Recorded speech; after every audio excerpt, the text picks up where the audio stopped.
Over you go. Beautiful shot. Huh? Let it come through the gun. Fantastic, in the middle. We're just trying not to get that hand to move until the clay's come through, so it's more of a swing through technique. If Nikki's gun's here, what people tend to do is they see the clay come and they set the barrels early. Now we've got the wrong speed. Our gun is going to be slower than what we are shooting. What I'm looking for from Nikki here is to find our hold point.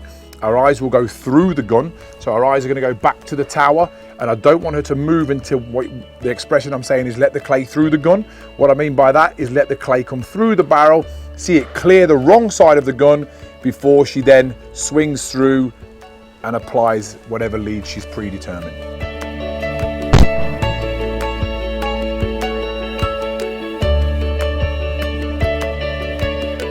So this is a very different target to the ones we've shot already. Yeah. Are you thinking about changing cartridges at this point?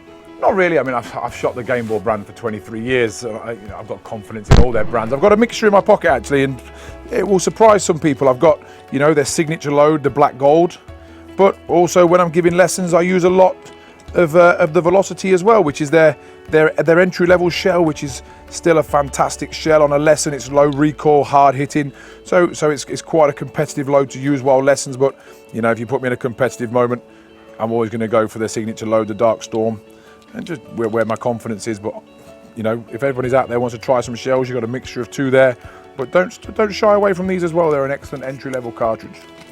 So you wouldn't mix up at all during a shoot? I mix shot sizes, I don't mix cartridges. So, my go-to is the Dark Storm, but I do shoot 8s and 7s as well. So I've got a mixture. I usually 8s in my right pocket, 7s in my left.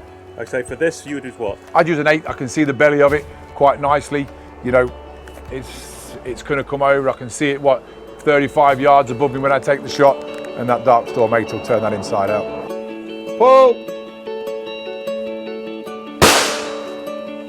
Pull!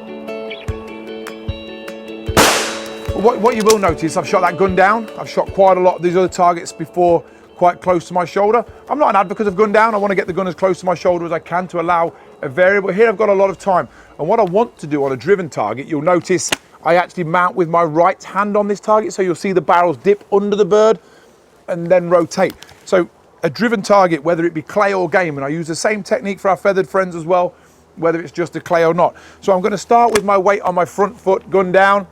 My right hand will mount the gun to create a dip, and then when I swing, I'm going to transfer weight.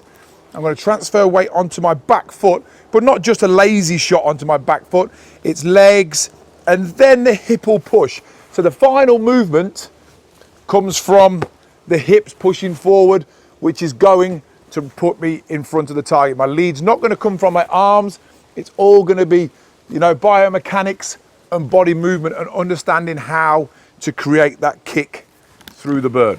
Can you just compare the two movements with your hand then you were talking about? So this one is different. Can you show me? So if I was going to shoot a crossing target from a gun down position, as I called pull, my left hand will dictate the mount. It will take me onto the line of the bird. The mount's complete, and I'll rotate this way.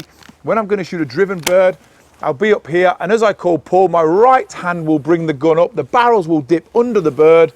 That creates a swing through technique, and then I'll come through the line to my lead. If it was a game day, obviously a pheasant speeds up and a clay slows down. Nothing's going to change in the technique. The only thing that's going to change is the speed that I will move at and the forward allowance, but the technique will stay the same.